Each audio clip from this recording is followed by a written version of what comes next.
Good afternoon and welcome everyone.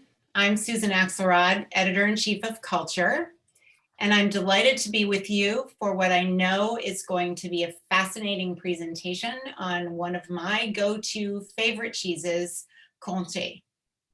Does everyone have their 3 cheeses unwrapped and ready to taste? And their orange wine poured? I hope so. Leading us this afternoon is Jean-Louis Carbonnier, who is the representative for Comté PDO in the US. And feel free to use the chat feature for your questions and comments. We're going to have a dedicated time to address them following the presentation. So first, we'll watch a short video that takes you inside a busy French cheese shop where the sale of Comté is an everyday thing and service is paramount. Then Jean-Louis will take a deep dive into the world of Comté, including, of course, the tasting of these 3 cheeses. And then we'll have time for questions, followed by a raffle. One of you will be the lucky winner of the microbiology of raw milk, a must for every curd nerd's bookshelf. So now let's watch the video.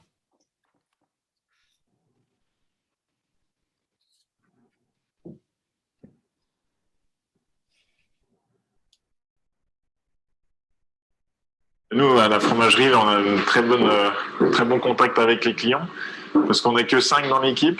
Donc, tous les jours, on est à la vente. On a vraiment une belle clientèle de proximité. Voilà, les clients viennent nous voir 1 fois par semaine pour acheter du fromage. Puis moi, je considère que la base de notre métier, c'est de sélectionner les fromages, de les affiner. Mais c'est aussi d'être avec le client et de pouvoir bien le conseiller. Et ça, pour bien le conseiller, il faut le comprendre, il faut l'écouter, et puis il faut être proche de lui pour vraiment pouvoir lui vendre le fromage qui lui correspond. À Champagnole, on a une ville de 8000 habitants, donc on a des habitués, effectivement, qui viennent toutes les semaines pour acheter le fromage.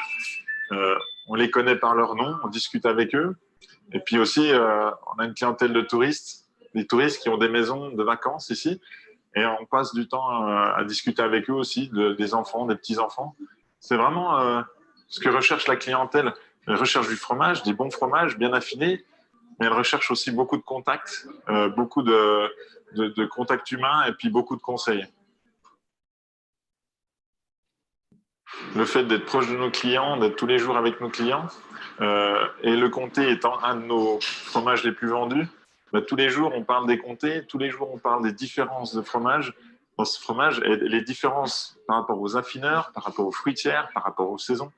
En fait, c'est notre travail quotidien parce que c'est pas un fromage, c'est plein de fromages au même nom, quoi. Et du coup, c'est pour ça que tous les jours, quand le client rentre dans la boutique, le but, c'est de lui expliquer le comté, lui expliquer les différences, effectivement. Et les changements du comté, c'est en fonction des saisons. On va avoir des couleurs de pâte qui vont être plus ou moins blanches, plus ou moins jaunes. Après, on a aussi des différences de texture. Les textures vont vraiment évoluer. On a les cristaux de tyrosine qui avancent, qui augmentent avec le temps d'affinage. Et puis après, on a aussi les croûtes qui vont être différentes en fonction des affineurs, en fonction des fruitières et en fonction des saisons. C'est tout ça qui fait que quand on est devant le client et puis qu'on propose un comté, le client, on va lui faire goûter. C'est la base. Il faut vraiment lui faire goûter le fromage pour qu'il choisisse celui qui lui correspond. On sent que le fromage, c'est vraiment un emblème du Jura. Le comté, ça fait partie du produit à ramener quand on est passé dans notre secteur. Donc à Champagnole, on a beaucoup de clients qui viennent pour les produits régionaux et qui viennent pour goûter le comté. Voilà. Parce que nous, vraiment, c'est primordial. C'est-à-dire que la personne qui rentre dans la boutique, dans la crèmerie, on va déjà comprendre, déjà si la personne recherche un comté jeune, plutôt un comté un peu fruité ou un comté assez vieux. Et une fois qu'on voit qu'il est un petit peu indécis, et ben là, on va lui proposer la dégustation. La dégustation, on a 4 sortes de comtés. Donc 4 sortes de comtés qui sont affinés chez des affineurs différents, qui viennent de fruitières différentes, de terroirs différents. Et vraiment, pour que le client puisse bien choisir, il n'y a qu'une solution, c'est de lui faire goûter.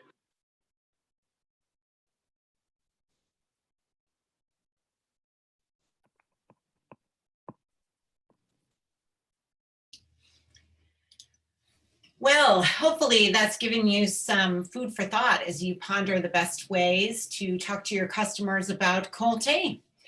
And Jean-Louis is going to give you even more to think about now. So Jean-Louis, take it away. Yeah, well, thank you very much. It's fun to be doing this this presentation. I think, we love to talk to people about Comté, just like our friend Marc Janin in his store.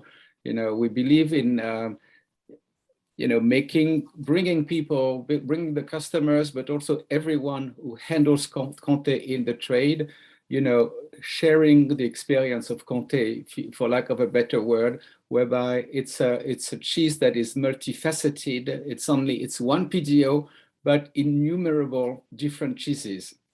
I think we'll see that more in detail through the presentation I'm going to show you momentarily.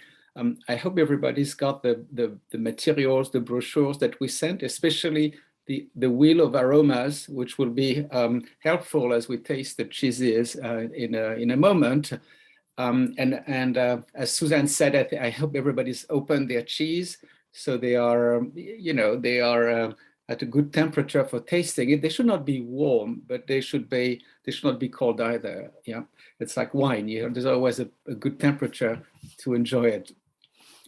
We have chosen to explore the pairing with orange wine, and I hope you were able to find this sort of wine without too much trouble.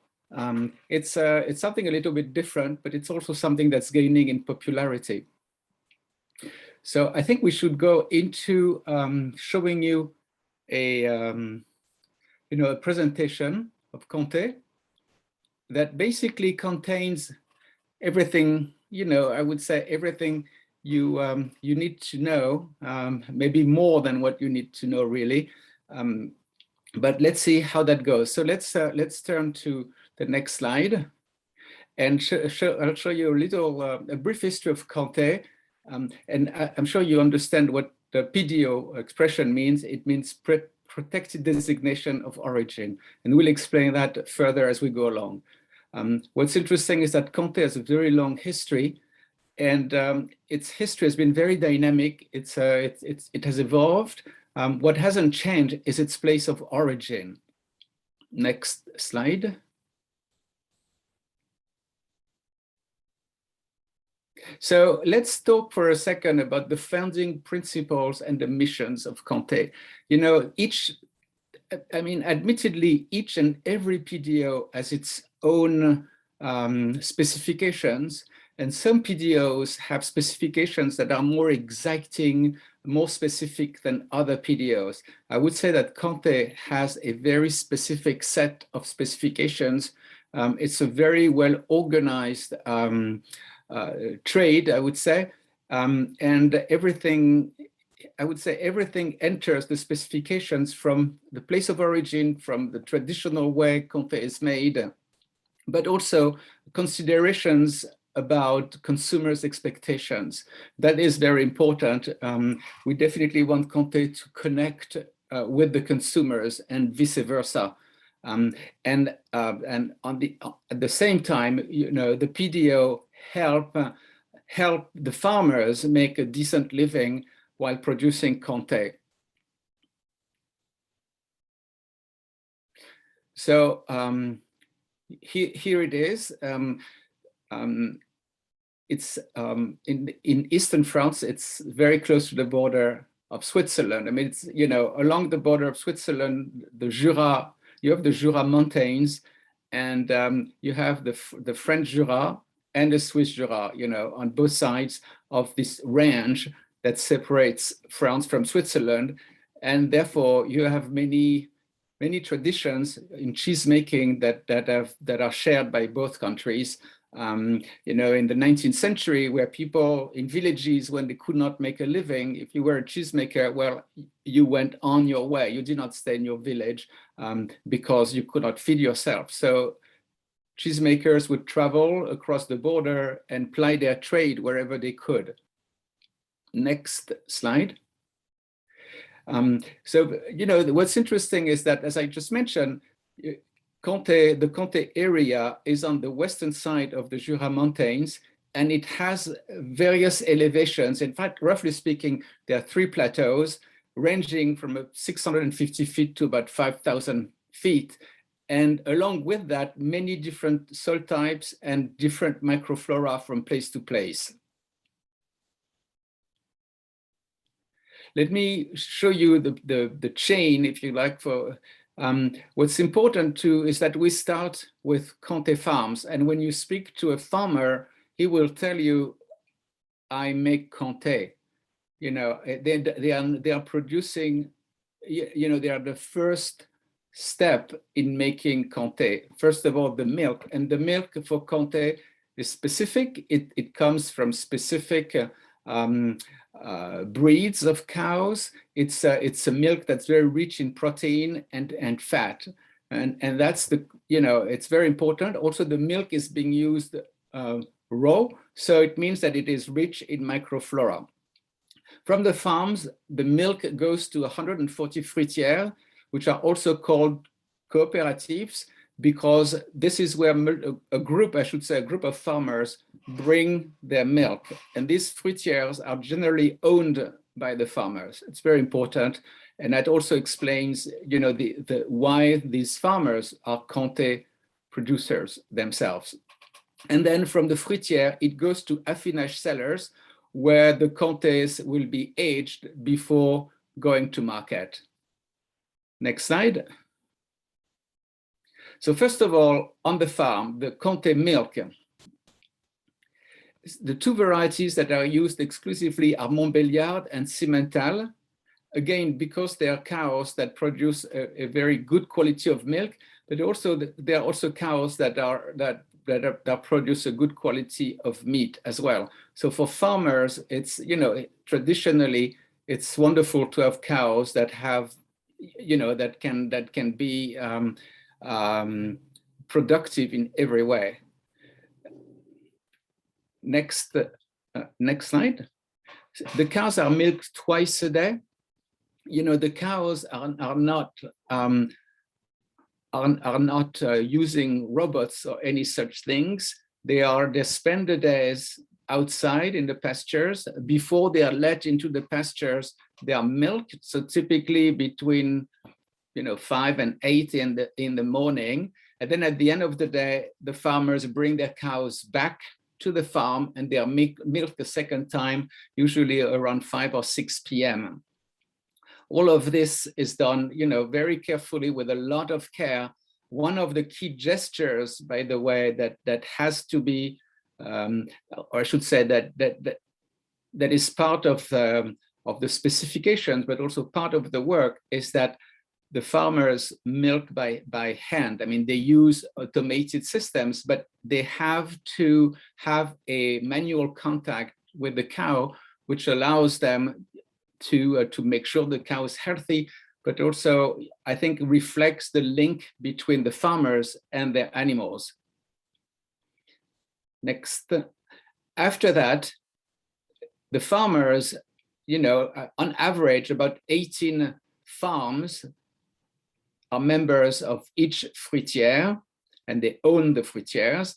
So the farmers either bring their milk to the fruitière, or more and more, the fruitière has a truck, and the fruitière, it could be the cheesemaker himself or one of his helper or her helpers, will go around and collect the milk from the members' farms. And the milk has to be made into cheese within 24 hours of milking. So it cannot sit there. That would declassify the milk, if you will, and Comté could not be made with older milk. Next. The cheese making obviously is very important. It's an art that has been that has existed for centuries. The first mentions of Comté, pretty much as we know it today, go back about 800 years or so. I mean, we always say 1,000 years, but it's a little less. And I should say that the art of making Comté has been, you know, has improved over time to make cheese that are, you know, I would say today they're generally bigger than they used to be in the past. But all of this are details. I mean, the key again is the respect of the microflora in the milk, and preserving these characteristics that will be in each cheese and will be part of the identity of each cheese according to where it comes from, also according to the cheesemaker. And then after the cheese, I would say after the cheeses have spent maybe a week or 2 weeks, they are collected by affineurs, and they'll bring their cheeses into their facilities to age them. So that's the next, I would say, the next phase in the life of Comté making. After the farmers and the fruitières and the cheesemakers, now we have the affineurs. And each cellar also has its own style in some ways. Each affineur has a slightly different approach in terms of the temperature, or I should say the control of the temperature. Some affineurs prefer to have a longer period at a somewhat warmer temperature at the beginning and then go to a cooler temperature. Others prefer to have I would say, a temperature that's not very warm at the start. So there are many things that come into play. And this is the art of affinage, or one facet of it. Next. So the affineurs are really, the term means, affiner means refine. But I would say one aspect of the work of the affineur is to sort the cheeses. As they arrive, the affineur, the team of cellar workers, they are going to focus on examining the wheels, the batches of wheels as they come in, and sort them, and then start also the sorting process. But the key to this is to examine the potential of each wheel. And even within a batch, there are differences. And over the aging time, the affineur will progressively, sort the wheels more and more precisely into wheels that need to be sold young, at maybe 8 months, and wheels that have potential to go further and will be sold, at 2 years or even 3 years. Next. A few words about Comté, the environment and economy, because all of these are linked together. In fact, aspects of the PDO also have to do with the management of the land. It also has to do with animal welfare and so on. So it's a very all-encompassing relationship, but I would say the Comté producers see themselves as stewards of the land. Next. On the economic standpoint, Comté provides, as you can see, about 14,000 jobs in the region. And frankly, what's important to the farmers is that this organization allows them to make a bit more money than they were in the commodity milk business. I mean, there's a huge difference, as it were, so much so that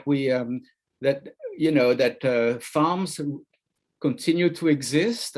And there's also an attractiveness for people from outside of the region to come and work in the PDO. And of course, for the younger folks whose parents have farms, to stay there because they know that they can make a decent living, and also they can have a lifestyle that overall is rewarding to them.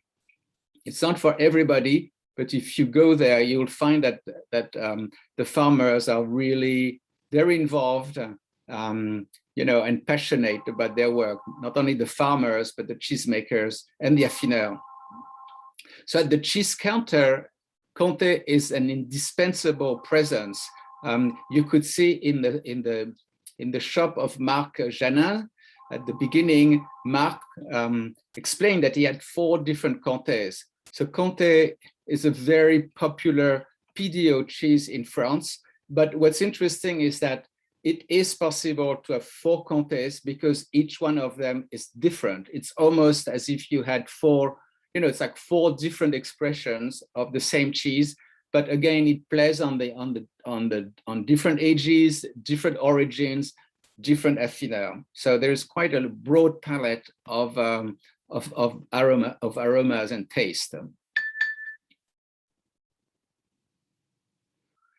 So here are a few pictures. You know, Comté is really, I think what's interesting is that you don't see Comté everywhere. If you look around around the market, it tends to be mostly in the better cheese shops or the high-end supermarkets.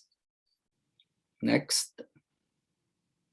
I'm sure all of you know how to cut Comté, but you know, it never hurts to take a quick look at this drawing here. Next picture. And Comté can be enjoyed in a multitude of ways. You know, I think on its own for me, it may even be the best way to eat Comté, because you get the full expression of the cheese. You can dress it up on a cheese board with all sorts of things. Next. You can also cook with it, use it in sandwiches. I mean, it's very, I would say the message to the consumers is that Comté is extremely user-friendly. Next message. Next slide, I'm sorry. So now let's move on into our tasting. And we need to bring out the cheeses. I hope everybody's ready with their cheeses. So let's, you know, I'd like to see if anybody has any question or remarks about the cheeses before we dive into the tasting proper. Jean-Louis, I do have some questions. Okay. Meredith would like to know if the affineurs use brine or just salt. Well, to be quite honest, there are a few affineurs that continue to use brine, in the sense that the cheeses, I don't mean affineurs, cheesemakers, when the cheese is finished, it can be dropped into brine for a short period of time. It's not very usual these days, but then at the affinage level, people are not using brine, they're using salt, coarse sea salt, but also they're using what we call morge, which translates our smear, which means a mixture of salt and microflora that has originated from rubbing older cheeses typically, and it adds to the microbiotic environment for the cheese, and especially the development of the crust. Great. Okay, we have one more question and then we should probably get to tasting. What is the difference? Brian would like to know, what is the difference between the recipe for a wheel of Comté and a wheel of Swiss Gruyere, other than the obvious difference of region and terroir? Well, I'm not a specialist in Swiss Gruyere, quite honestly. And keep in mind, there's also French Gruyere. So it's a somewhat, I would say, Gruyere and Comté, Beaufort belong to the same family. They are what we call cooked pressed cheeses. So the milk is heated up to a fairly high temperature. And I would say the difference in Switzerland roughly has to do with the temperature and duration of quote unquote cooking of the cheese. Overall, the texture, I would say, in a very general way, the texture of Comté is maybe a bit more friable, breakable, and less springy or elastic as you would have in Swiss Gruyere. Aromatically, we tend to think that Comté is more subtle, but that's just people working for Comté, you know. So we do have some other questions, which we will answer in the Q&A time. Okay. But let's get back to our tasting. Okay. So I think the first thing, the first thing to do, I mean, as always, let's see, let me make sure I have everything organized here. But basically, I mean, you know, the first thing one would do, you know, is look at the cheese and look at the color of each cheese, and I think you can see slight differences. The color also tends to change after the cheese has been unwrapped for a little while. But the color, as you know, the color when a cheese is more yellow, typically it's a cheese that's been made while the cows are outdoors. I mean, this is a very important point to keep in mind, is that Comté cows are outdoor. I'm not quite sure how the Swiss do it, but there are many cheeses, even great cheeses, where the cows stay inside their stables at all times, and grass or hay is brought to them throughout the year. The case of Comté, this only happens in winter after the cows are back in the stables, and that can happen in late October, early November, again, depending on the weather. Clearly, you can't have cows outside if they are likely to damage the fields, you know, because the fields are soaked with water, or it's too cold for the cows to be comfortable. So let's, I would say, here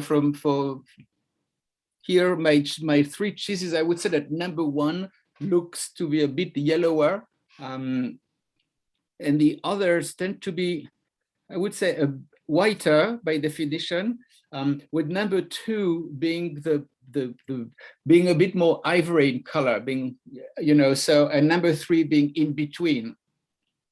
So so again, I would say that's a reflection of the season, with one, you know, most definitely being a summer cheese, three being maybe an end of summer or cheese. I mean, there's still a bit of color from grass, from fresh grass.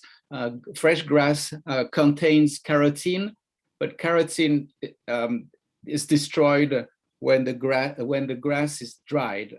So it makes for whiter cheeses.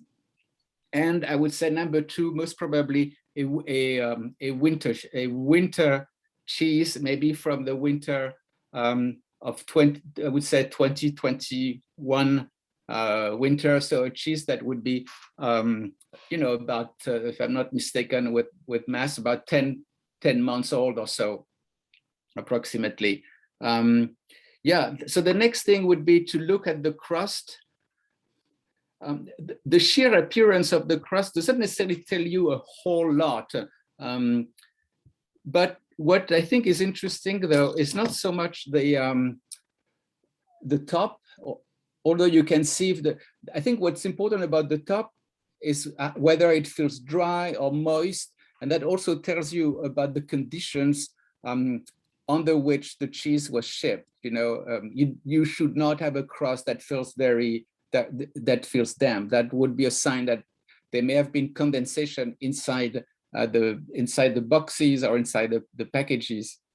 But when you look at this area here, that's an indication also about age, as older cheeses tend to have a somewhat wider and a bit darker area alongside the crust. But you know, one thing that's very important is that the color has to be, I would say, somewhat, you know, I would say bright, not dull is what I mean by this, because again, you know, sometimes you see cheeses that are dull, that have a broad, dark area close to the rind, and that's the sign of a cheese that has been sitting on the shelf. Maybe it's just not very appetizing. I mean, you want cheese to show that it's going to deliver brightness of fruit. You know, it's a little bit the same with wine. When wine looks really dull, and you can see the edge of the wine are sort of brownish, well, that's the sign of a wine that's beyond its best moment of consumption. So when you taste cheese, which is the next and more fun part, I would say, first of all, you smell the cheese. You don't really go directly into chewing. And I mean, the best comparison again is what you do with wine, where, you know, you look at the color of the wine, and then you are going to spend, you know, a few moments smelling the cheese. And you do the same thing with Comté. So let's say if we start with cheese number one, cut a small piece, or it could be a stick of cheese. But what we're going to do, and I think you know, to make it relevant, you need to do the same thing with each cheese with a similar piece of cheese. So in my case, it's a little wide and a little too flat, I would say, for the exercise. But what you're going to do here is you bend the cheese, and that again tells you, is it young, is it old? You know, the first cheese is quite flexible. I mean, there's resistance, it's not too elastic, and you sense that if you keep pressing, okay, it's going to tear. Okay, so this is, you know, it tells you that it's a cheese that has some age. It's not a very old cheese, because with a very old cheese, the paste tends to become more brittle, but it's a cheese with some age. And the next thing, you smell it, and right there where you broke it is where you're going to have the best aromatic expression. So in the wheels of aroma that has been developed by the Comté PDO, many descriptors have been identified, but what's important is to keep in mind that these many aromas are in some ways an extension of 6 groups of aromas, the lactic aromas. So, you know, these are terms I would say to keep in mind: lactic, fruity, roasted, vegetal, animal, spicy. There are not too many of them. I think it's manageable, but they really guide you when you taste. So, for example, with the first cheese, you know, there's a lactic side to it, but I find there's also a little bit of a roasted side at the same time. But it has a certain mildness to it. I mean, it's quite elegant tasting. You know, I would say, at least my experience when I compare this with Gruyere, is that it's very subtle. The aromas are rarely farm-like, you know, as you could find in cave-aged cheeses. And it's not, I'm not being negative. It's just, you know, trying to describe Comté and appreciate this sort of subtlety of flavors. Comté is not the strongest of cheeses, as you well know, but it has a lot of things going on. Yeah, I do like the sort of freshness, but also with a touch of, you know, with a little bit, maybe almost very slightly oniony, you know, there's an interesting element to it, but you don't get animal notes. I mean, it's very fresh. So if we go to cheese number 2, same thing, you know, we cut a stick like this, we look at it, you know, we play with it. To me, you know, you can twist it. I think everybody has a little bit of a way of doing things, but this cheese seems to me a little bit, you know, a little bit more supple. Jean-Louis, yeah. Should we share the ages of these cheeses with everybody? Or maybe we can try to do this at the end. Okay. Also, we want to encourage you, folks that are tasting these cheeses and drinking the wine along with them, to tell us what you think of the pairing of the orange wine with the cheese. Yeah, absolutely. It's very important. I think with this cheese, you know, now I smelled it, I'm tasting it, you know, and the paste is quite firm. But what I get is, you know, I would say boiled milk, you know, sort of flavor like boiled milk, maybe boiled potatoes, a sort of a very pleasant, not very strong flavor, but it has some character, this cheese. And it's, you know, to me, it tastes younger because it also leaves an impression of more acidity than we had with the first cheese. And then we go to number 3.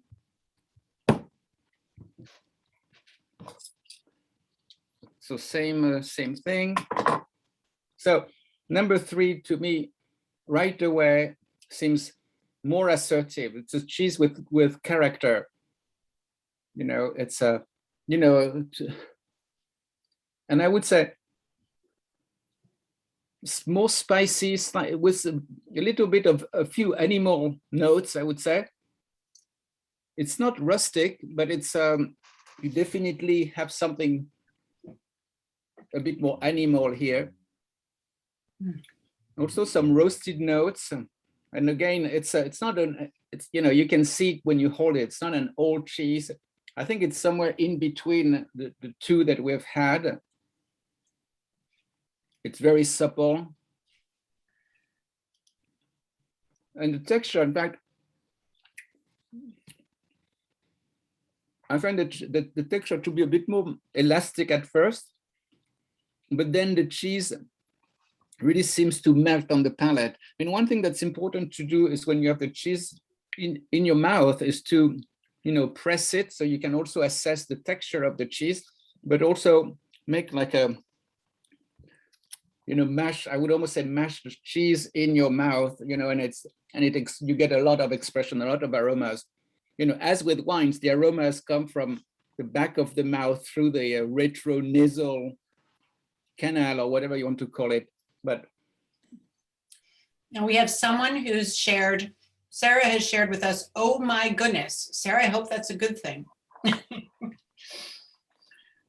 But it's interesting. I mean, I think what's interesting is to see, different cheeses with different character. I would say cheeses with different age. I tend to think that the cheese in the middle is the younger of the three cheeses. The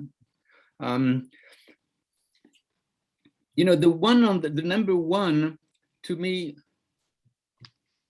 is also a young cheese. I mean, very supple, but a good, really a pleasant texture. I mean, you see, with Comté, texture is very important, and I would say older Comtés or very old Comtés are in a somewhat different universe altogether, because they no longer have this I would say almost softness, silkiness of that you have in the paste of a more representative Comté. As they get older, they get very brittle.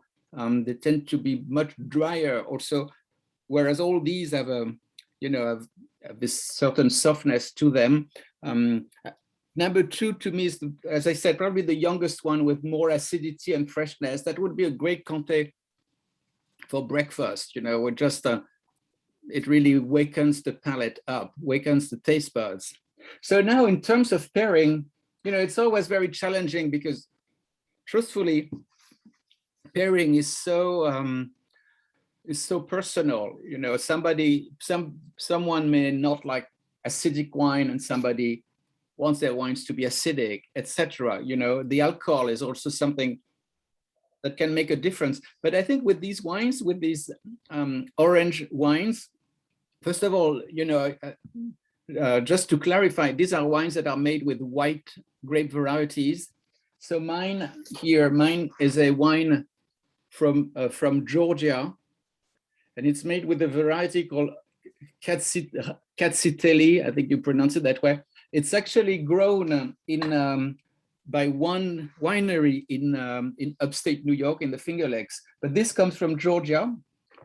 And what happens with these white wines is that the way they are made, the grapes are allowed to sit for quite some time, so the juice takes color from the skin of the grapes, even though they're white grapes. They're never white, obviously. So the wines become somewhat orangey. Interestingly enough, on the bottle here, they call it amber wine. So it's a good name for it. And these are wine, very often they'll be aged for quite some time before the juice is separated from the skins. So now the question is, does it work with Comté? That's really the question that's of interest to us. We do have someone, Jean-Louis, who's drinking, tasting their cheese with a Gascon wine and saying that that's a wonderful pairing. Yeah, I think with pairings, there are always two aspects. I mean, there's, I would say, two schools. One is to say, you have a powerful wine with a powerful food. So it's one thing complement the other.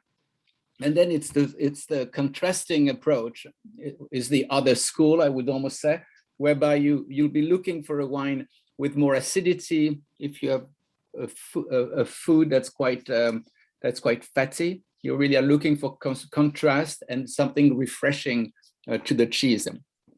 So I think if you have wines that are very dry, and pair them with Comté, this is what you're getting. You're getting contrast, and the wine brings, refreshes the palate. What do people think? I mean, are there comments, special likes or dislikes? I wanted to know if it was easy to find orange wine. Is it easier to find orange wine, or is it easier to find Comté? Well, you know my story. I found one, I live in Bath, Maine, and I found one bottle of Comté made in Spain. We do have a couple of comments about the cheese. Kimberly says that number 3 has a nice richness and creaminess on the palate. And Kendall says, I'm tied between number 2 and number 3 as my favorite. So it really is interesting to taste these 3 side by side and really see the difference. Yeah, and the only way to gauge it is to taste the cheese again, Right. So that's what I'm going to do. I'm going back to number 1. What's interesting is that you can circle back. I mean, one cheese is after the number 3, for argument's sake, you can go back to number 1. It's not as if you were tasting époisse, and then it would be more difficult to go back to something that's more elegant and fresher with more acidity to it. I think things that go nicely with Comté are also nuts. Very simple things that can be on a cheese platter. But again, I think Comté can be eaten on its own, which is quite wonderful. I mean, some people in the Jura take Comté with them when they go hiking or on trips. It's instead of a granola bar, you have your Comté bar. And in France, especially in the Jura, Jean-Louis, this is a cheese that people buy on a regular basis, and usually in at least a pound quantity, right? Because they use it for, like you said, to take on a hike, to snack on, to melt in a sandwich. It's just used in so many different ways. So it's sort of a household cheese that everybody has on hand. And I think if you are local and you go to Marc Janin and you ask for a pound of Comté, he's going to feel that you're ill. There's something, if you buy 2 pounds, a kilo, then that's pretty much normal, because people locally use the cheese in many different ways. I mean, they eat it just like this, but they'll eat it, at the end of a meal as a snack.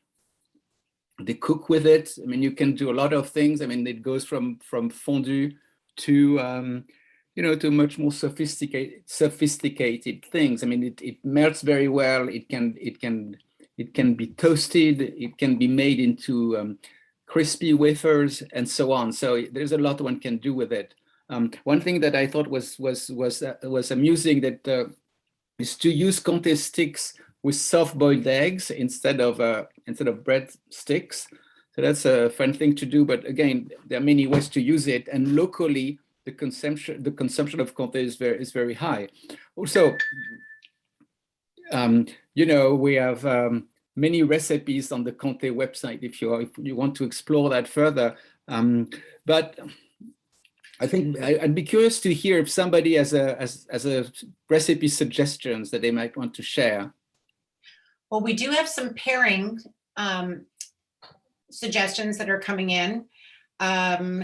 Erica is enjoying her Comté with trail mix and a semi-dry cider. Lisa loves number 1. That's her favorite. She couldn't find the orange wine, so she's pairing her Comté with an orange and melon jam and walnuts. Mm-hmm. Rachel is pairing hers with a lavender peach jam and a Vermont orange wine. She says all 3 taste great. Wonderful. Yeah. So David says that in Chicago, both Comté and orange wine are specialty items. My store sells less Comté than many other cheeses and just a bit of natural wine. And Cynthia has a recipe suggestion, Flammenkuche. Mm-hmm. Yep. And a souffle the other day.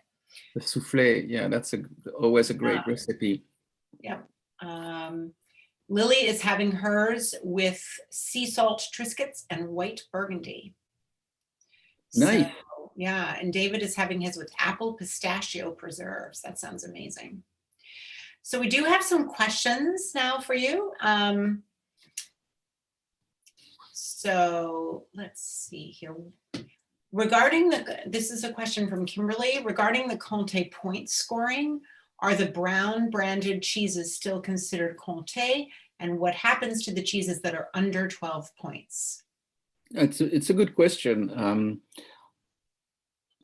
And also, if you buy, first of all, if you buy Comté in France, in a supermarket, you know, pre-packaged Comté portions, there's always a piece of the band that appears with the Comté, because people want to see that, you know, they're buying Comté with the green band. I would say most of what is sold has a green band on it. The brown band is also for Comté that have passed, if you like, the test. Many Comté with the brown band are Comtés that have slight that may have cracks in them. They are Comtés that really taste like Comté, but aesthetically they don't look as good as one would like Comté to look. I would say Comté with brown band, you find them in some of the cheese stores locally, also in markets in France. And then there isn't that much Comté that doesn't make it at all, I mean, quite honestly. And what doesn't make it is can be used, but it cannot be used as Comté, as long as the product, of course, is not totally faulty and problematic. You know, those cheeses are destroyed. But they can be used in other ways, but really not sold as Comté. And it's really a minority of the production at this point. Interestingly enough, I mean, historically, some of these, let's say, faulty Comtés really gave birth to vache qui rit. That's the history of vache qui rit. These cheeses were blended to make processed cheese, essentially. And now vache qui rit is made with, with no Comté, most probably, and lots of other stuff that we don't know what it is. I do have a couple other questions. Terrence would like to know what temperature is best for Comté. Well, I would say that's always tricky, but I would say like in the high 60s. Okay. For example, I have a very good friend who's an Athena, and he tells me, when he gets home, the first thing he does, he takes Comté out of the fridge, and then he has dinner. And by the time his dinner is over, the Comté is at the right temperature for eating. So there you go. But there's really a sweet spot with temperature. And there are also two things to it. First of all, if at a warmer temperature, it doesn't feel as elegant, and it loses some of its springiness, I would say. The other thing is that if you cut small pieces, let's say for a snack, if the cheese sits around, then it starts to glaze over, I would almost say. So the temperature plays a part in this, and then you see, almost something like perspiration on the cheese. This is terrible. It's not allowed. All this to say that temperature is very important. I mean, in the same way that if you drink a white wine, for example, the person who's drinking white Burgundy, you want your white Burgundy, not that's in the 60s, you want it a bit cooler, but you don't want it frozen either, because it kills the aromatic expression, and that's basically what we try to do with cheese, is have a place where it expresses as much aromatics as possible and maintains its texture. We do have a new question. Brian says, in America, everyone wants 24-month Comté. Those tend to be rare wheels here. How old do you prefer your Comté, Jean-Louis? You know, I'll give you the political response, you know, which is that each Comté, as long as it's well made, has a place. I would say we rarely see in the US market the very young Comtés.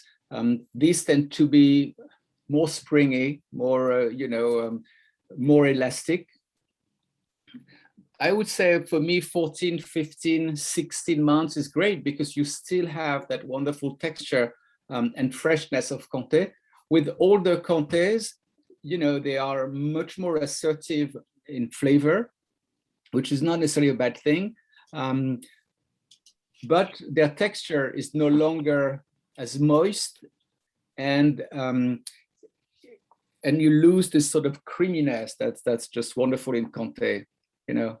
In fact, the same Athena friend said, you know, if people want Comté like Parmigiano, then they should just buy Parmigiano Reggiano, because this is, you know, if you want a cheese that's harder, you know, more crumbly, then Comté may not be the answer. Having said that, every affineur sells a little bit of older Comtés, and some of them way beyond 24 months. In fact, you know, we tend to think that this is something that's a trend that's been developed partly by certain cheesemongers, I would say. It's not necessarily what people prefer, but it's the idea that you need something that's rarer, that's perceived as more premium because it's more expensive, stronger in flavor. Where again, you know, I visited the store this weekend, and you know, the cheesemonger said, "Oh, you know, this is a young Comté," and I tasted it, and I spoke with her, and she said, "Well, but I really like it because it has this freshness." And yeah, I think at the end of the day, it's not always easy with customers, but this is, at the end of the day, this is what makes Comté Comté. It's this freshness of taste, the texture of it. And I mean, and it's fine. I mean, in fact, for some, I would say some people and affineurs tend to sell some of these older Comtés for the holidays. You know, they see them as something special. That's not exactly, you know, the core of what they do, but it's something special. So you can have it maybe for special occasions. I'm muted. I have two more important questions we should get to before we do our raffle and our wrap up. So Sandy wants to know, how old are each of these three cheeses? And I have that information right here, Jean-Louis, okay. If you want me to share it. So the first cheese number 1 is 12 months. Cheese number 2 is 12 to 15. And cheese number 3 is 15 to 18. And then we also have a great question, I think, to wrap everything up. What are some of the regional Jura foods that pair perfectly with Comté for that ecstatic Comté experience? From Kimberly. Well, you know, there are many recipes. I mean, one of them, I mean, you have great fondue. I mean, if you go to the Jura, I can definitely tell you where to find an incredible fondue. But Comté is often used for a classic dish of the region, which is with chicken. It's sort of a, it's not a stew. I'm not sure what you call it. It's like a casserole, right? With melted Comté on the cheese. That's a classic. Another thing that's interesting is Comté with the local sausages, the Montbéliard sausage, it's called. You know, Comté is used with everything, as I said. I mean, and it can be used with mushrooms. It can be used in those sort of crust that are filled with mushrooms and bechamel sauce and some cheese on top of it. It's truly everywhere. I would say you don't really have a local recipe without Comté in it. And as you know, there are great recipes on the Comté USA website, and we also have some recipes on Culture's website as well. We do a feature called One Cheese 5 Ways, and we've had one recently on Comté. I do want to mention that in case you don't already know, Comté USA has just launched its annual essay contest for CCPs to win a scholarship and a trip to the Comté region in France. You can find the application under events at comté-usa.com. And Jean-Louis, do you have any final words for everybody before we spin the wheel for our raffle? No. I mean, I would say the final word is that we did earlier this year. We put together a video about hay, and I think you might find it interesting because it's the basis of Comté, and we felt when we created it that to understand the cheese, you really have to understand where it comes from and why the milk is special. For starter, you can't make a special cheese if you don't start with special milk. And now I'd just like to thank you and for your interest in Comté, of course, and don't hesitate to contact us if you have questions and so on and so forth. That's great. Thank you. Okay, do we have our wheel ready? Okay, do I click this to spin? Okay.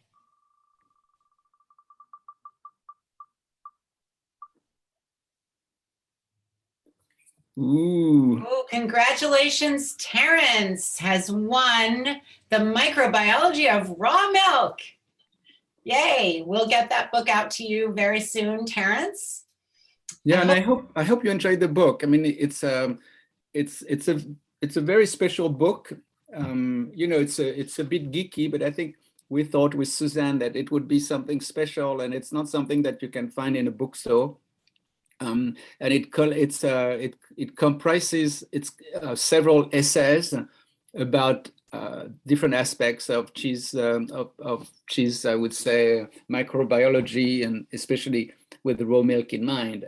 So I think, and there are quite a bit about Comté, of course, and the cheeses of the region. Well, I think it's a great raffle prize, and this is our second virtual counterculture with Comté this year, and it's been a pleasure once again. Sam wants to know what's the name of the book. It's called The Microbiology of Raw Milk. Yeah. I'm not sure where you're going to find it. It's written by a group of authors, so maybe you can. Do you have any more information about that, Jean-Louis, to share? Well, I can just add that the English edition was edited by Bronwyn Percival, whom some people may know because of her work for Neil's Yard. But she did that for the Specialist Cheesemakers Association. It's probably not an easy book to find because it was published in a limited series. But you never know. Never know what you'll turn up on eBay or something. So we have just a couple of minutes, but I want to thank everybody for participating. We've had some great questions and some great comments. And as Jean-Louis said, you can always reach out. You can always reach out to us at Culture. Happy to answer any other questions offline. So thank you, Jean-Louis, on behalf of my Culture colleagues. And thank you all for joining us today. It's been another great time with Comté, and I'm going to just settle in and snack on cheese for the rest of the evening. Thank you so much. Thank you so much, yes. Bye-bye, everyone. Thank you. Bye-bye.